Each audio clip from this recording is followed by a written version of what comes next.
it's almost like he's like just slow played this entire season, saving his energy for right now, because these last 4 games, again, last couple years, I've said, yeah, he's a top 15 player all the time. I might be reconsidering my position in real time. He might be top 10. Like, this is some serious game. Again, he didn't walk into the league dominating like Magic and Bird. A lot of that was due to situations, and a lot of that was due to his size. But you just look at over the last 7-8 years, what he's done for that period. You know, you could make a case he has a top 5 peak ever. You can make a strong case for like a 7-8 year period.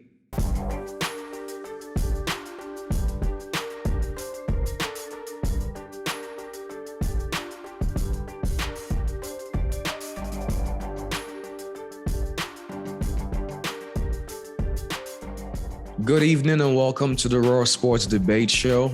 This is your host, Leslie, alongside with Michael, Steven.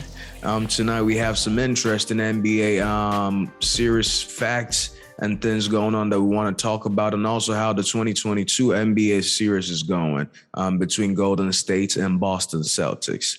And also we're going to talk about some Tyreek Hill comments he made about Patrick Mahomes as well. Talking about how, he thinks Tua Tagovailoa is a better accurate passer than Mahomes himself. So he thinks Mahomes does have a better arm, but Tua is more accurate. So, we're going to talk about that as well, too. But we're going to start with Golden State and the masterpiece that Steph Curry, performed in front of that TD Garden last night. It was amazing, 43-10. Only third player to ever score over 40 points at the age of 34 and above. In great company with the likes of Michael Jordan and LeBron James, the 2 undisputed GOATs. So Steph is just, adding to his legacy. At the end of the day, if they win, he's top 10 in my books. Even if they don't win, he's still, top 15 right now. But I'll leave the floor for you to start. How you looking at this series? How are you still confident in Golden State? I'm sure you are with, Steph Curry's performance. You better be loving him on this podcast today. No room for hate on Steph today. Well, as you know, I have been saying that Steph Curry is owed a Finals MVP from many years ago. And at this point, through 4 games, he's the Finals MVP right now. If the Celtics win this series, he's the Finals MVP. Yeah. So I believe that my pick of Warriors in 7 is still good. I'm confident in it, but I could definitely see Boston winning, but I'm sticking with Warriors in 7. Okay. I've gotten obviously a little off base on some of my predictions, as we all are, but hey, I did kind of think, hey, Celtics are going to take 1 on the road. Warriors are going to come back, probably get game 4. They did. And now I think the Warriors are going to take game 5. I think they're going to ride this high. I think the role players are going to step up. I could see Boston winning it, but I'm picking the Warriors to win game 5, Boston to win game 6, and the Warriors to win game 7. That's okay. What I'm going to roll with. Now, in terms of Steph Curry, yeah, I believe, other than LeBron and Jordan, he's the oldest guy to have 40 points in a finals game. Spectacular. He was, and not only did he have 43-10 on how many shots? He was 14-26, but he ended up getting double teamed 30 feet from the hoop, and it creates a 4-on-3 situation for his team. So you get the best of both worlds with him. He's got all that gravity, all the off-ball threats, and he's still putting up 43, even though they're all over him. So, that was amazing. I don't know how many guards. I think they said Jerry West and Magic Johnson are the only other guards to have 40 and 10. So 10 rebounds. And Steph played pretty good defense, man. They're making him work. And in the finals game? Finals game, yeah.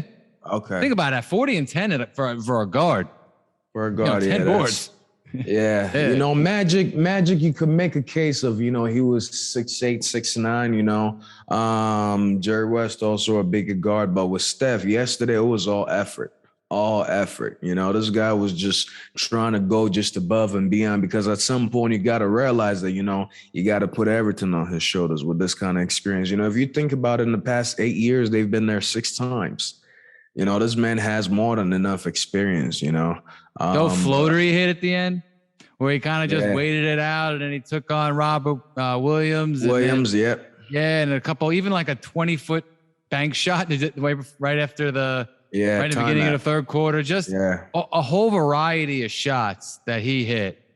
And again, I've always said, hey, he's a great scorer, but I feel like as a player in the regular season, he peaked a few years ago, but in the finals, it's almost like he's like just slow played this entire season, saving his energy for right now, because these last 4 games, again, last couple of years, I've said, yeah, he's a top 15 player all the time.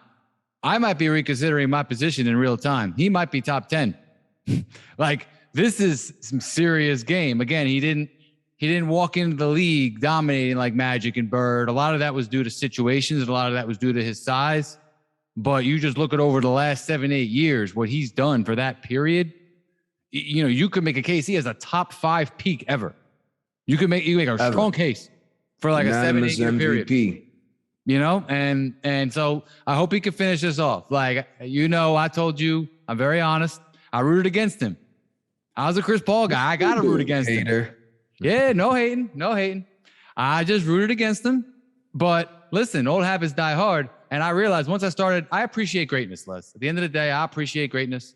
And I was like, you know what? It's way more fun to root for him than against him. And I'm about sports is supposed to be about having fun and appreciating shit. So last night I was rooting for him. And it was fun rooting for him. He had like 30-8. I'm like, yo, I hope he gets 40-10. Like, I literally said that out loud. Like, I'm like, I bet you that's like some kind of milestone. So I was happy he did that. But it's more than about Steph, man. Like, I'm trying to appreciate Steph right now. But listen, that's the whole team effort. He held him down, but the team, Clay had to hit some shots. Clay played some big D throughout the game. Jordan Poole stepped up, your boy.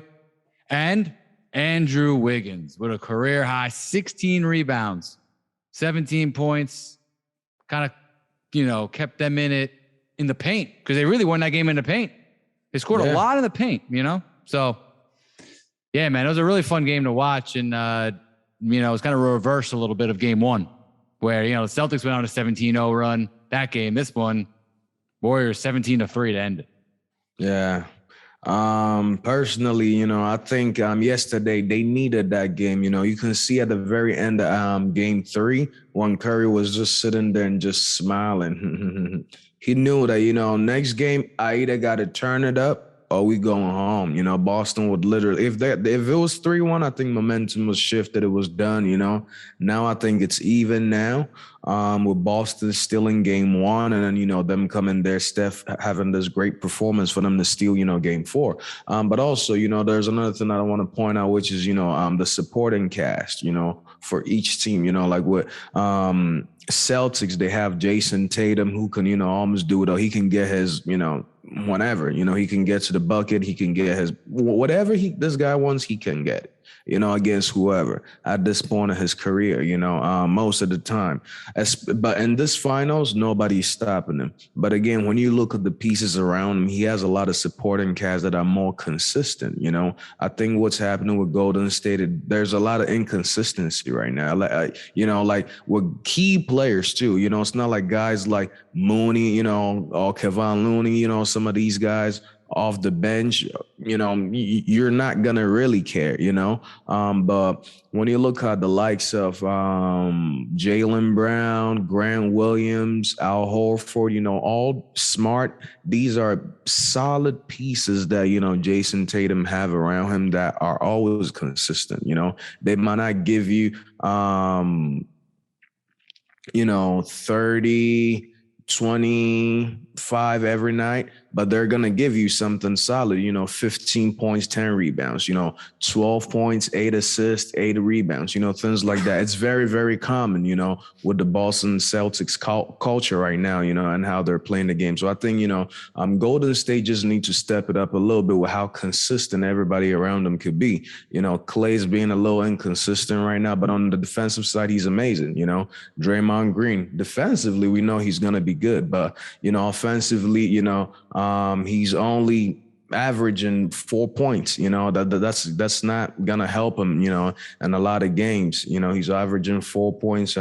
Wiggins, unsung hero on that team right now, 17 points and 9 rebounds at this point. That's very solid. They need that, that grit and grind. They need it in the paint. Kevon Looney, having those that pump fake he had put back, they need those, plays right there. I felt like Draymond Green was, if he heads to the hoop, he's just looking for a foul, like he just goes, and if it doesn't get it, hands up, just trying to ask, hey, what's going on? Same thing with Jason Tatum, I'm actually you saw how Draymond, you saw how like Kerr took him out for a little bit because Looney was playing well. Then he put him back in. Draymond responded well, but then possession by possession at the end of the game, he took him out.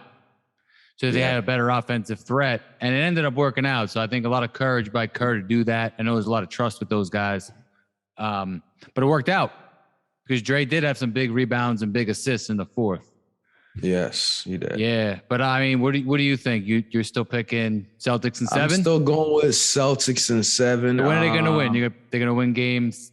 They're going to lose game 5, win game 6. What you thinking? No, I actually think next game Celtics goes to Golden State and win it with pressure on Golden State. Golden State comes back and win it in TD, and then they go back to the Oracle, and then Celtics take it. Boston is not going to lose back-to-back games. That's going to take a lot, for it to be that way. This whole postseason, they haven't lost any game back to back. You understand me? So I don't think they're gonna do it now in the final, the moment that it really matters.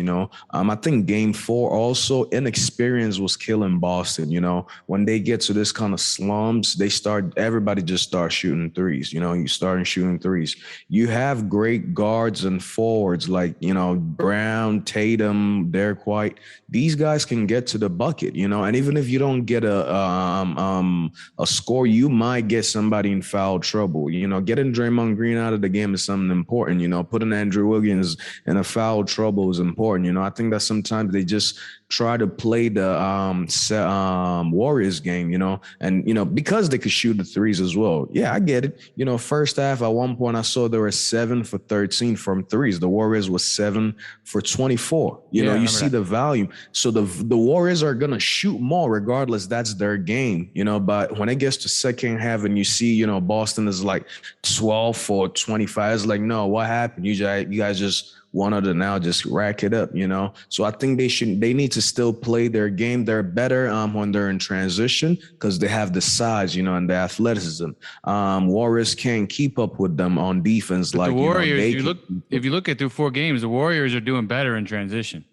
Like their transition offense, they're pushing it. Steph knows, like, hey, they're doing this in the half court. Let's get moving. Draymond gets some credit for that too.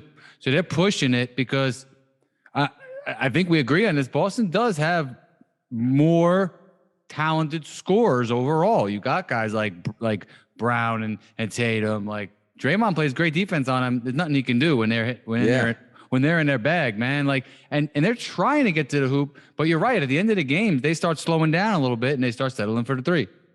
And that's been a theme with the Celtics over the last few years, I've noticed. And again, great team, and I really do think they're ready to win.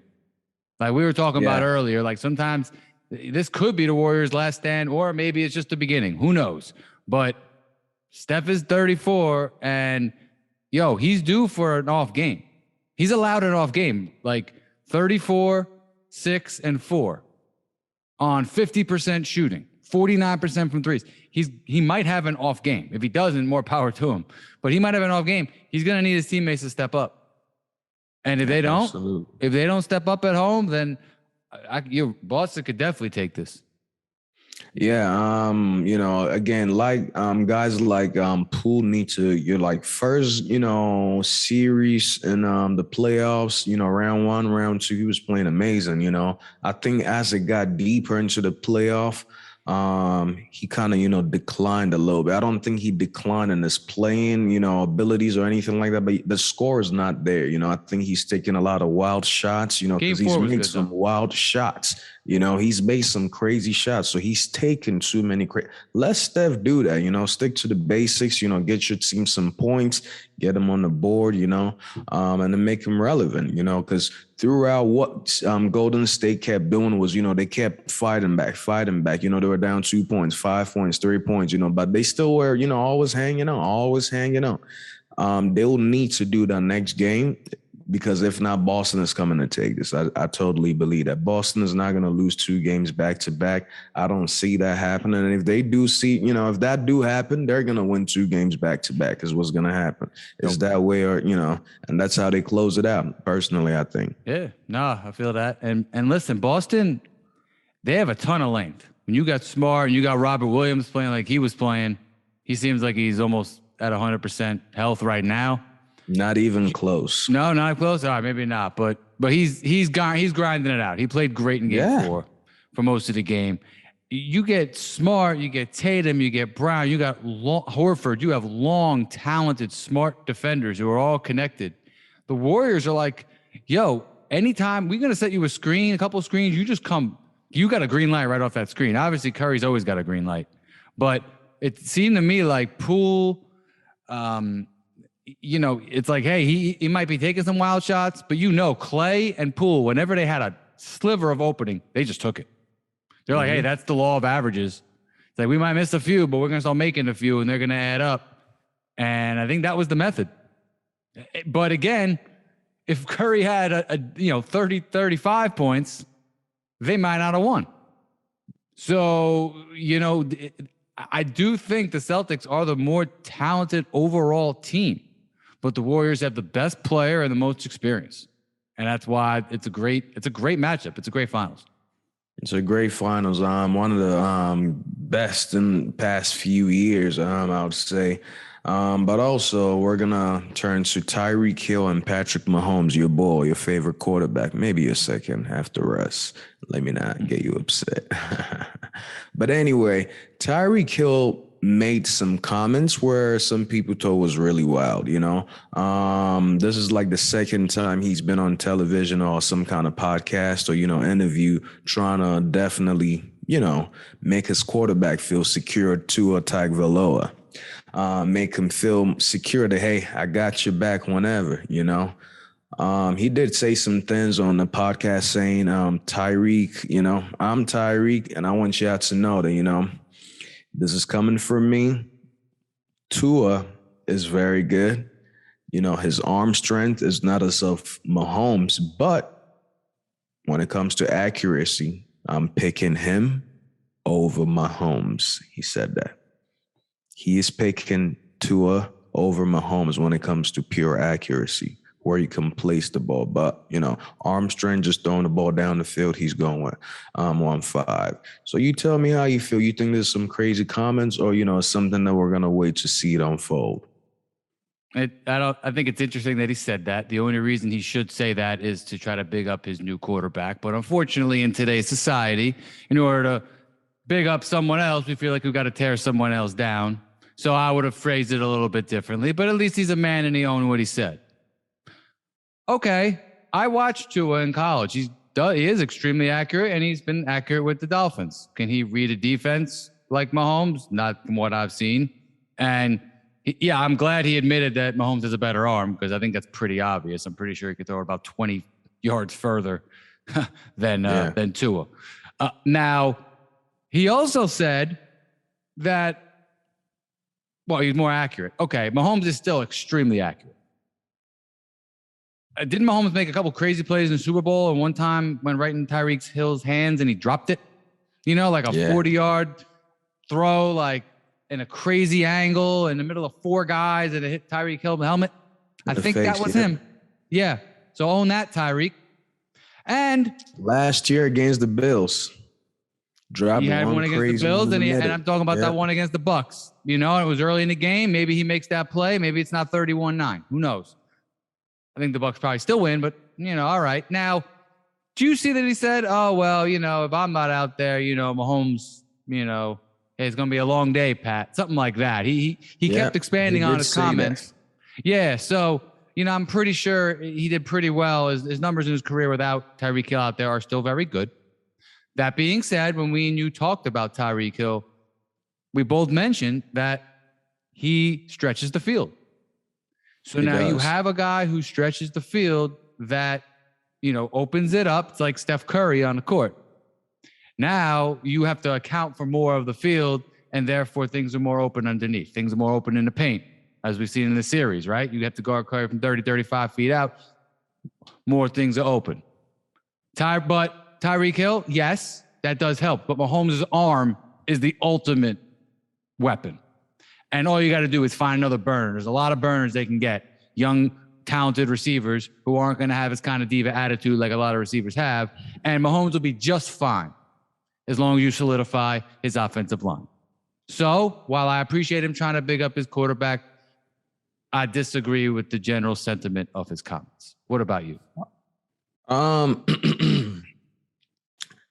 think, you know, obviously he's trying to make, you know, Tua look good, you know, for the podcast and just support him. Like I said, you know, make him feel secure that, hey, this guy got my back. I'm going to look for him down the field. He already got his money, you know. I'm sure he got a lot of guaranteed money right now as we speak. If you're looking back, Mahomes has played 61 games in the NFL. He's played 58 with Tyreek Hill. You know, Tyreek Hill has 46 touchdowns by Patrick Mahomes. I mean, I think he has about 115, 157 total. About, you know, so Tyreek Hill does account for a lot of Mahomes' touchdown, but you know, you can tell.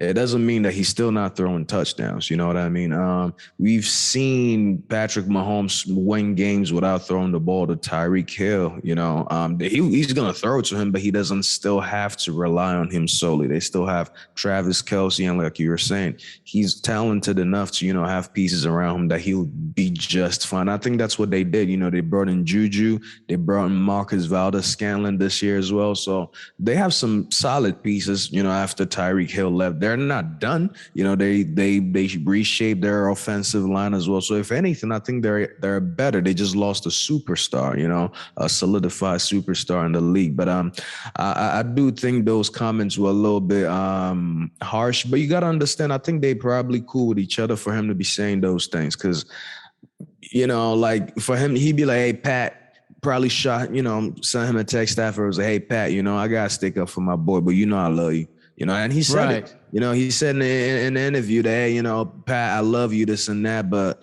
this is what it is, you know. Media but, takes only the part exactly. Media is going to take whatever they're going to take from it, you know. But at the end of the day, I don't think he was that crazy, you know. Accurately, yeah. If you look at the stats, right, I think Mahomes' completion percentage is maybe 67, and then Tua's, I think, 68, believe it or not. But that's because how many times has Tua, you know, thrown the ball versus Mahomes? You know, who is taking more chances? You got to take chances to, you know, it's like saying Odell Beckham is a better quarterback than Tom Brady. Why? Because how many, you know, passes has Odell thrown? You know, if he's thrown 5 of them, he's made, you know, maybe 4 touchdowns out of, you know, that 5. But Brady has missed a lot of touchdowns, but he's made so many touchdowns. So it's volume here as well.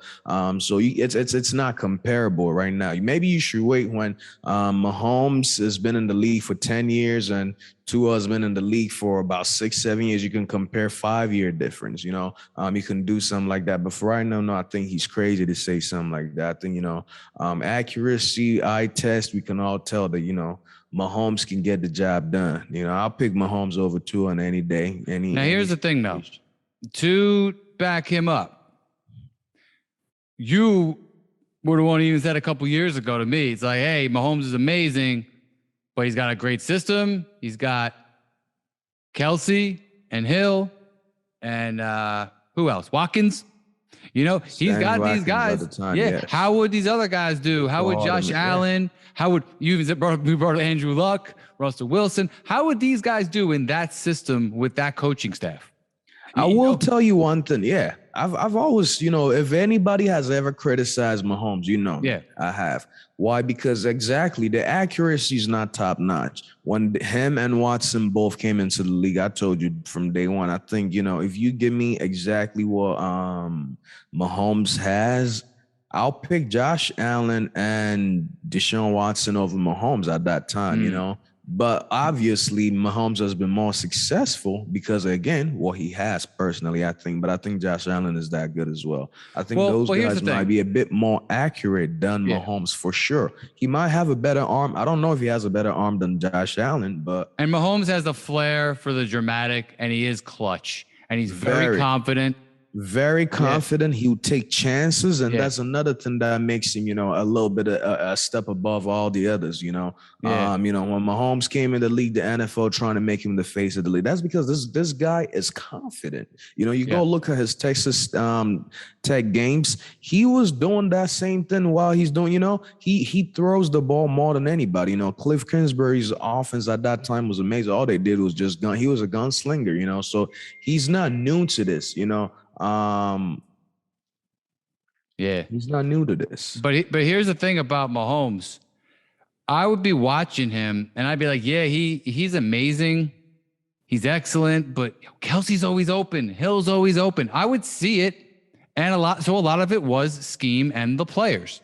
That being said, Mahomes can also be excellent. Multiple things can be true at once. I just always took exception to when people would write, oh, Mahomes is the best quarterback in the league by far. And it's like, no, it's not by far. He might be the best and playing the best, but he really is in a great situation. So that's my three-dimensional view on it. And by the way, I'll give Steve credit for this one. He says Steph Curry is like Russell Wilson with Patrick Mahomes' flair. Curry has like those lazy passes every now and then and the dances and just having fun. It's like, yeah, that's Steph Curry. So just want to throw that out there. You just wanted to put Steph Curry into, you just wanted to shine some light on let Steph enjoy his day or his day. I'm bigging up my brother. And I just wanted to tweak you a little bit just to remind you. I understand. Don't worry. Just so you know that, the day is coming where you and him, other people have been right about Steph. I was half right, half wrong. But I said I wanted to see more from Steph, and he's giving me more. And you're going to get that in football. But Patrick Mahomes, man, I'm telling you, my prediction, it's going to take a step downward this year. It's going to take a step downward, a few more picks, not going to make the AFC title game, but he'll be back. He's Patrick Mahomes, man. Like, he'll be back. He's a great player. And you know what? I love these podcasts. I love the content because it gives us stuff to talk about. And I just can't believe he said that. It's crazy. Hey, but you're right. That's a good point. Like, I probably texted him, I love you, bro. I just needed to big up my quarterback. Yeah.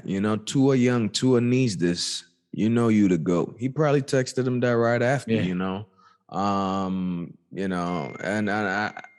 I think that makes it a little bit easy, on their part too, because, like I said, the media is still gonna make it seem however it wants, they're always gonna twist to cut just that part of that video. And when you see, you be like, bro, why? I can't believe he said that, but maybe go watch the whole clip. Maybe there are things said context, that led right? up to that. Absolutely. Absolutely. So, we get caught up in all of this ourselves, but, I think this season in the NFL is about to be amazing. We're loving the finals, great content coming your way. Game 5 is on Monday, I think Monday it's night be basketball. A good one. Yeah. Monday night basketball. I actually got a basketball game that night myself in the rec league, adult rec league. So I'll let everybody know how it goes. I think I might go for a triple-double. Maybe a triple single with my ankle, man. Hey, Draymond, baby. Triple single. All right, what you think about Draymond, saying, oh, yeah, I got a ring and you'll never get one to other players, something you ain't got. Sure. I mean, everybody got something to brag about. I think these days people are just soft and want to take everything, make it such a big deal. I personally think, hey, he's right. He got a ring. You ain't got one.